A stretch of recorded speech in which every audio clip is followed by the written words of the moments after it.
రాజమహేంద్రవరం దగ్గరలో ఉన్న ఒక చిన్న ఊరిలో విను అనే ఒక చిన్న పిల్లవాడు ఉండేవాడు. అతనికి చిన్నప్పటి నుంచే పెయింటింగ్ అంటే చాలా ఇష్టం. ఖాళీ సమయం దొరికితే చాలు రంగులతో కొత్త కొత్త పెయింటింగ్స్ వేస్తూ ఉండేవాడు. ఒకరోజు అతని మనసులో ఒక చిన్న కోరిక వచ్చింది. అప్పుడు విను తన మనసులో ఇలా అనుకున్నాడు, ఏదో ఒకరోజు నేను పెయింటింగ్ పోటీలో ఫస్ట్ ప్రైజ్ గెలవాలి అని. ఆ రోజు నుంచే విను ప్రతిరోజు కష్టపడి ప్రాక్టీస్ చేయడం స్టార్ట్ చేశాడు.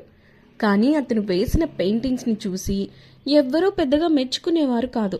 అయినా కూడా డిసప్పాయింట్ అయ్యేవాడు కాదు. కొన్ని రోజులకి విను చాలా రోజులుగా ఎదురు చూస్తున్న పెయింటింగ్ పోటీ వచ్చింది. పోటీకి ముందు రోజు కూడా అతనికి నిద్ర పట్టలేదు.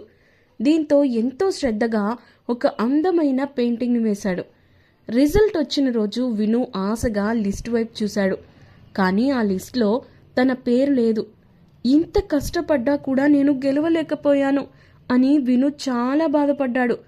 ఇంటికి వెళ్ళి తన పెయింటింగ్ పుస్తకాన్ని మూసేసి ఇక నేను ఎప్పటికీ పెయింటింగ్ చెయ్యను అని ఏడుస్తూ కూర్చున్నాడు. అప్పుడు విను దగ్గరికి అతని తాతయ్య వచ్చాడు. విను, నేను నీకు ఒక చిన్న కథ చెప్తాను, వింటావా అని తన తాతయ్య అన్నాడు. ఒక చిన్న విత్తనం నేలలో నాటినప్పుడు అది పూర్తిగా చీకట్లో ఉంటుంది. కానీ అదే చీకటి ఆ విత్తనాన్ని ఒకరోజు పెద్ద మొక్కగా పెరగడానికి సాయం చేస్తుంది.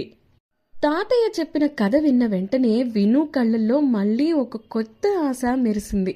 అర్థమైంది తాతయ్య, నేను మళ్ళీ ప్రయత్నిస్తాను అని విను అన్నాడు. కొన్ని నెలల తర్వాత రాజమహేంద్రవరంలోని అన్ని స్కూళ్ల మధ్య ఒక పెద్ద పెయింటింగ్ పోటీ జరిగింది. ఈసారి విను కూడా పాల్గొన్నాడు. రిజల్ట్ వచ్చిన రోజు అందర్నీ ఆశ్చర్యపరుస్తూ విను ఫస్ట్ ప్రైజ్ గెలిచాడు. సో డియర్ ఫ్రెండ్స్, చిన్న చిన్న ఓటములకి బాధపడకుండా మన ప్రయత్నం మనం చేస్తూ ఉంటే విజయం ఒకరోజు తప్పకుండా మన దగ్గరకు వస్తుంది.